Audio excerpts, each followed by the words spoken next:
ఒక గొర్రెల కాపరి ఒక జాతికే రాజైన కథ. అసలిది ఎలా సాధ్యమైంది? ఈరోజు మనం దావీదు కథలోకి వెళ్దాం. అతని జీవితంలో విశ్వాసం, పతనం, విధి ఈ మూడు ఎలా ముడిపడి ఉన్నాయో చూద్దాం. ఈ మాటలు విన్నారా? నువ్వు కత్తితో వస్తున్నావు, నేను దేవుని నామమున వస్తున్నాను.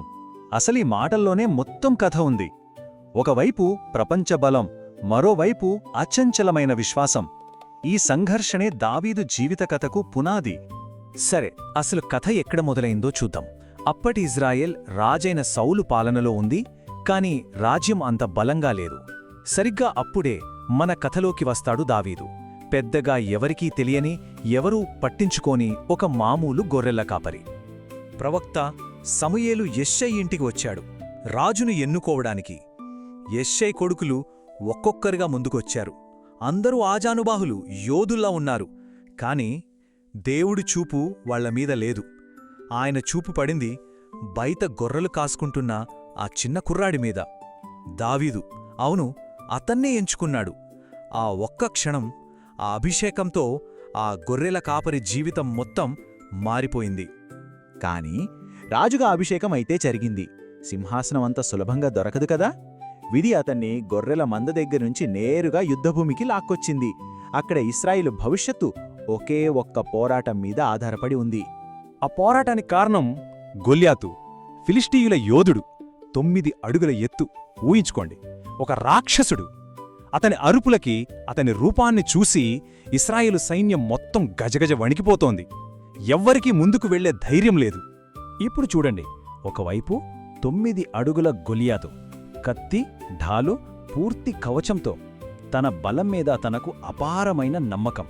మరోవైపు దావీదు, ఒక గొర్రెల కాపరి కుర్రాడు. అతని దగ్గర ఉన్న ఆయుధాలేంటి?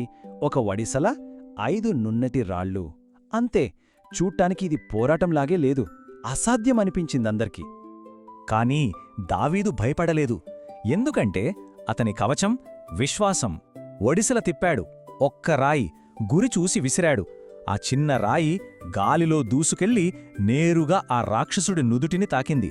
అంతే, ఆ మహాకాయుడు కుప్పకూలిపోయాడు. ఒక్కసారిగా ఇశ్రాయేలు శిబిరంలో నిశ్శబ్దం. తర్వాత నమ్మలేని ఆనందం, కేరింతలు.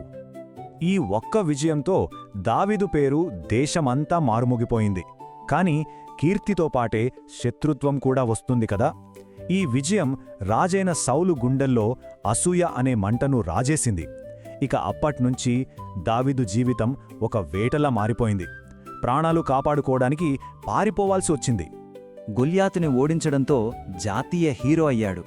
కాని అదే అతనికి శాపంగా మారింది. సౌలు అసూయతో రగిలిపోయాడు. దావీదు జీవితమిక అరణ్యాల పాలు, గుహల్లో దాక్కోవడమే. అయినా చూడండి, అలాంటి కష్టకాలంలో కూడా దావీదు తన వ్యక్తిత్వాన్ని వదులుకోలేదు. తనను చంపాలని వెంటాడుతున్న సౌలును 2 సార్లు చంపే అవకాశం వచ్చినా క్షమించి వదిలేశాడు. అది దావీదు గొప్పతనం. సౌలు ఫిలిష్తీలతో జరిగిన యుద్ధంలో చనిపోయాడు. దాంతో కథ ఒక్కసారిగా మలుపు తిరిగింది. దావీదు ప్రవాస జీవితం ముగిసింది. ఎన్నో ఏళ్ల నిరీక్షణ తర్వాత అతను ఇశ్రాయేలు మొత్తానికి రాజు అయ్యాడు. రాజుగా దావీదు అద్భుతాలు చేశాడు. విడిపోయిన ఇశ్రాయేలును ఒక్కటిగా కలిపాడు. యెరూషలేమును తన రాజధానిగా చేసుకున్నాడు. అంతేకాదు, దేవుని నిబంధనల మందసాన్ని ఎంతో ఆనందంతో, ఉత్సవంతో నగరంలోకి తీసుకొచ్చాడు. నిజంగా చెప్పాలంటే అతని పాలన ఇశ్రాయేలు చరిత్రలోనే ఒక స్వర్ణయుగం. అంత అద్భుతంగా ఉంది కదా. కానీ అధికార శిఖరాలపై ఉన్నప్పుడు ఎంత గొప్ప వీరుడైనా జారిపడతాడా? కథలో అతిపెద్ద మలుపు రాబోతోంది. ఇదంతా సంతోషకరమైనది కాదు. ఇది దావీదు కథలో అత్యంత చీకటి అధ్యాయం. అవును, ఒక రాజు చేసిన ఘోరమైన పాపం. కేవలం ఒక్క బలహీనమైన క్షణం అతని జీవితాన్ని, రాజ్యాన్ని అతలాకుతలం చేసింది. అసలీ పతనం ఎలా జరిగింది? మొదట తన రాజభవనంపైనుంచి బత్షెబోను చూశాడు. అది కామానికి దారితీసింది. తర్వాత ఆమె భర్త ఉరియాను యుద్ధంలో చంపించడానికి కుట్ర పన్నాడు. పాపం దాగి ఉంటుందా? ఒక ప్రవక్త వచ్చి రాజు ముఖం మీదే అతని తప్పును నిలదీశాడు. అప్పుడు దావీదురాజు అనే గర్వాన్ని పక్కన పెట్టి పశ్చాత్తాపంతో కుమిలిపోయాడు. తన తప్పును ఒప్పుకున్నాడు. దేవుడు దావీదు పశ్చాత్తాపాన్ని చూసి క్షమించాడు. కాని కథ ఇక్కడితో అయిపోలేదు. అతని పాపం యొక్క పర్యవసనాలు అతని కుటుంబాన్ని చాలా ఏండ్లపాటు వెంటాడాయి.